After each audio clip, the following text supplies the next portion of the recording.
Innal hamdalillah nahmaduhu wa nasta'inuhu wa nastaghfiruh wa na'udzu billahi min syururi anfusina wa min sayyiati a'malina. May yahdihillahu fala mudilla lahu wa may yudlil fala hadiya lahu. Asyhadu an la ilaha illallah wahdahu la syarika lahu wa asyhadu anna Muhammadan abduhu wa rasuluh. Wassalatu wassalamu ala rasulillah wa ala alihi wa ashabihi wa mawala. A'udzu billahi minasyaitonir rajim. Ya ayyuhalladzina amanu taqullaha haqqa tuqatih wa la tamutunna illa wa antum muslimun.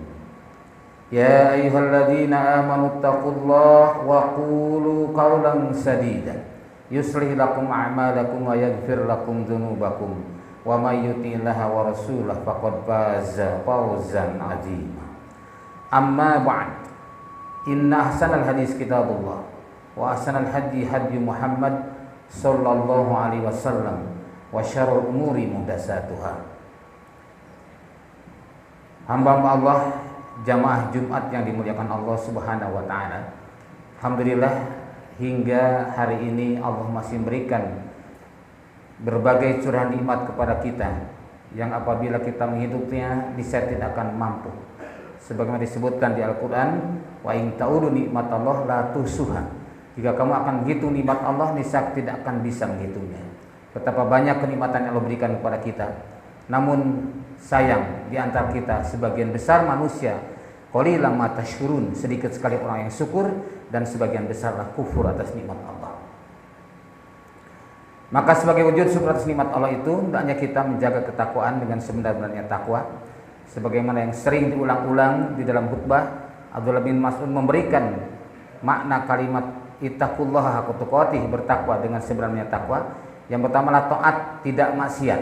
Yang kedua adalah syukur, tidak kufur kepada nikmat Allah. Dan yang ketiga adalah mengingat Allah dimanapun dan kapanpun dengan tidak melupakan sedikit pun. Hari ini kita juga dihadapkan pada satu kondisi yang memprihatinkan, di mana saudara-saudara kita sedang mengalami penderitaan, baik yang ada di negeri ini, di Sumatera, maupun yang ada di Gaza, Palestina, mengalami penderitaan yang luar biasa. Mari kita evaluasi, boleh jadi kita jangan sampai kita termasuk orang-orang yang menjadi penyebab datangnya musibah itu. Kalau kita menghayati Al-Quran, menggali beberapa ayat Al-Quran, ternyata di Al-Quran banyak dibentangkan, banyak dijelaskan lebih dari 10 penyebab musibah. Namun dalam kesempatan ini saya akan sampaikan 5 hal saja yang sangat berkaitan dengan kondisi yang terjadi di Sumatera. Yang pertama adalah penyebab musibah ini sebagaimana disebutkan dalam surah Ar-Rum ayat ke-41, yaitu akibat tangan-tangan manusia, akibat tindakan-tindakan jahil manusia yang akhirnya menimbulkan kerusakan di daratan dan di lautan. Kemudian di surat Al-Anfal ayat ke-73, akibat umat tidak berjamaah, akibat berpecah belah, tidak terpimpin, tidak saling menguatkan, tidak saling menolong, ini pun menyebabkan fitnah dan kerusakan yang besar. Kemudian di dalam surah Al-Anfal ayat ke-25 disebutkan bahwa hendaknya kamu takut, wattaqu fitnatan la tusibanna alladziina zalamu minkum khassah. Hendaklah kalian takut bahwa musibah atau bencana akan terjadi tidak hanya kepada orang-orang yang zalim secara khusus, tapi akan berdampak pada kaum yang lainnya. Nanti kemudian di hadapan Allah nanti akan dibangkitkan orang, termasuk orang-orang yang menjadi korban, akan dibangkitkan sesuai dengan niatnya masing-masing. Maka ada orang yang bernilai syahid, tapi juga ada orang yang bernilai sangit, arti mati sia-sia. Sangat tergantung kepada kehidupannya sebelum datangnya musibah tadi.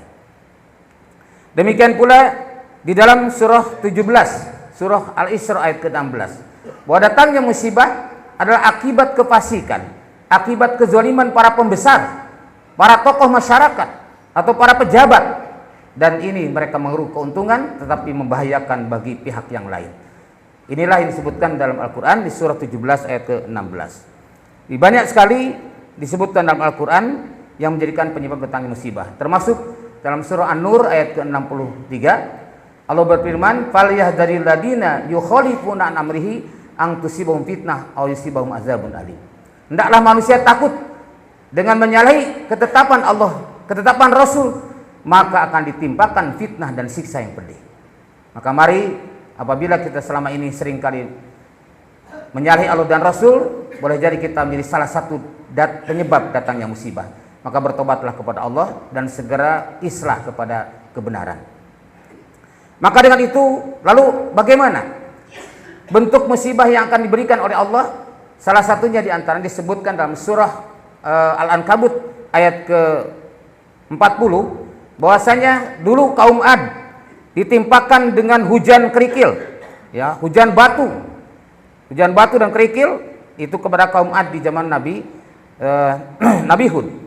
Kemudian pada kaum Samud diturunkan suara yang keras dan mengguntur sehingga telinga mereka berdarah. Kemudian di zaman Nabi Musa dibenamkan seperti Qarun karena kebanggaannya kepada dunia. Lalu Fir'aun ditenggelamkan ke laut. Itu contoh-contoh siksaan yang disebutkan di dalam Al-Quran. Lalu kemudian bagaimana kita mensikapi musibah ini? Dalam kitab Udatus Sabirin wa Dakhiratus Syakirin, Imam Ibnu Qayyim Al-Jauziyah memberikan ada 4 bentuk manusia dalam mensikapi musibah. Pertama, orang yang lemah imannya, lemah agamanya, lemah akalnya, dia akan mencari kambing hitam, menyalahkan orang lain, atau kemudian bahkan dia tidak ridho kepada Allah. Dia pun berani kadang menyalahkan Allah atas musibah yang menimpa dirinya. Kemudian dia mengadu kepada manusia bukan kepada Allah. Inilah orang-orang yang lemah iman, lemah agama dan akalnya. Yang kedua adalah orang yang sabar atas musibah, yang mampu menahan diri untuk tidak berkata dan berbuat sesuatu yang bisa datangkan murka Allah. Maka orang yang sabar inilah, karena dia mampu menahan dirinya, mendapatkan pahala yang luar biasa dari Allah Subhanahu wa taala. Sabar itu pahit tetapi buahnya manis. Itulah gambarannya orang-orang yang sabar. Yang ketiga, orang yang lebih tinggi dari sabar, orang yang ridho. Orang yang ridho kepada Allah, dia lapang. Bukan hanya sabar tapi juga dia ridho, berprasangka baik kepada Allah. Dan atas musibah itu, maka dia tetap tidak ada sedikit pun beban di hatinya, dia lapang sehingga mendapatkan kebaikan yang luar biasa, melebihi orang-orang yang sabar. Dan yang keempat, ini yang paling tinggi derajatnya, adalah orang-orang yang syukur, dan dia adalah orang-orang seperti para nabi, para rasul, juga para wali Allah. Dia syukur atas musibah, bahkan dia berharap musibah jangan segera pergi, karena mendapatkan kebaikan yang sangat banyak di dunia dan akhirat. Itulah gambaran orang-orang yang mensikapi musibah. Lalu bagaimana orang-orang yang tidak mendapatkan musibah? Tentu kita sebagai mukmin harus punya sikap. Karena kalau tidak bersikap, maka diragukan keimanannya. Nabi bersabda, la yuminu ahadukum hatta yuhibba li akhihi ma yuhibbu li nafsi. Tidaklah termasuk iman salah seorang di antara kalian sehingga ia mencintai saudaranya seperti yang mencintai yang ada pada dirinya. Kemudian Rasul juga bersabda, wallahu fi aunil abdi ma kana al abdu fi auni akhihi. Maka Allah akan menolong seorang hamba selama hamba tersebut menolong saudaranya.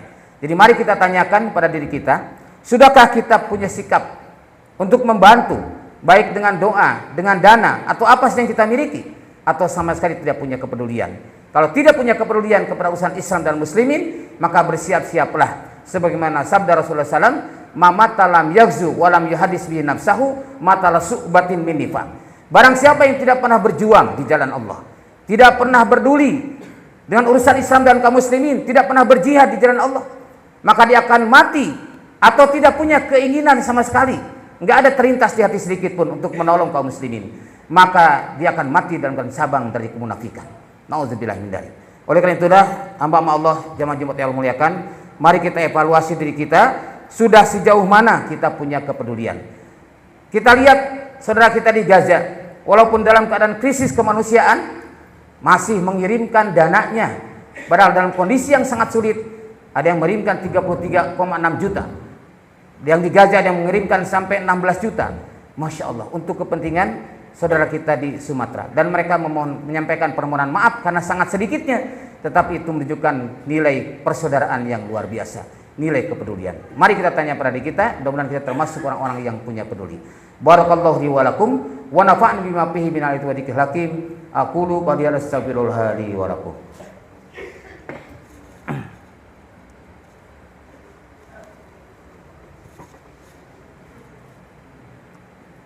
Alhamdulillah alladzi arsala rasulahu bil huda wa dinil haqq liyudhhirahu 'ala ad-dini kulli wa kafa billahi syahida. Asyhadu an la ilaha illallah wahdahu la syarikalah wa asyhadu anna Muhammadan abduhu wa rasuluh. A'udzu billahi minasyaitonir rajim. Ya ayyuhalladzina amanu taqullaha wabtagu ilaihil wasilah wajahidu fi sabilihi la'allakum tuflihun. Hamba-hamba Allah, jamaah Jumat yang Allah muliakan, di khutbah kedua ini kami ingatkan kembali pentingnya ketakwaan kepada Allah Subhanahu wa taala, sehingga Rasulullah SAW sebagai uswatun hasanah, sebagai teladan yang terbaik untuk kita. Beliau memberikan contoh, beliau orang yang paling dekat dengan Allah, tetapi beliau pun orang yang paling peduli dalam urusan jihad fisabilillah. Maka dalam ayat tersebut disebutkan, wahai orang beriman, bertakwalah kalian kepada Allah, wabdagu ilaihil wasilah, dan setiap orang mencari jalan-jalan untuk mendekatkan diri kepada Allah Subhanahu wa taala, dan kemudian berjihad di jalannya agar kalian sukses dunia dan akhirat. Mudah-mudahan kita termasuk di dalamnya dan bisa pulang dalam keadaan husnul khatimah. A'udzubillahi minasyaitonir rajim. Innal malaikata yusholluna 'alan nabi ya ayyuhalladzina amanu shallu 'alaihi wasallimu taslima. Allahumma shalli 'ala Muhammad wa 'ala ali Muhammad kama shallaita 'ala Ibrahim wa 'ala ali Ibrahim innaka Hamidum Majid. Wa barik 'ala Muhammad wa 'ala ali Muhammad kama barakta 'ala Ibrahim wa 'ala ali Ibrahim innaka Hamidum Majid. Allahumma ighfir lil muslimina wal muslimat wal mu'minina wal mu'minat al ahya minhum wal amwat. Rabbana ighfir lana wa li ikhwanina alladziina sabaquna bil iman wa la taj'al fi qulubina ghillan lil ladziina amanu rabbana innaka ra'ufur rahim.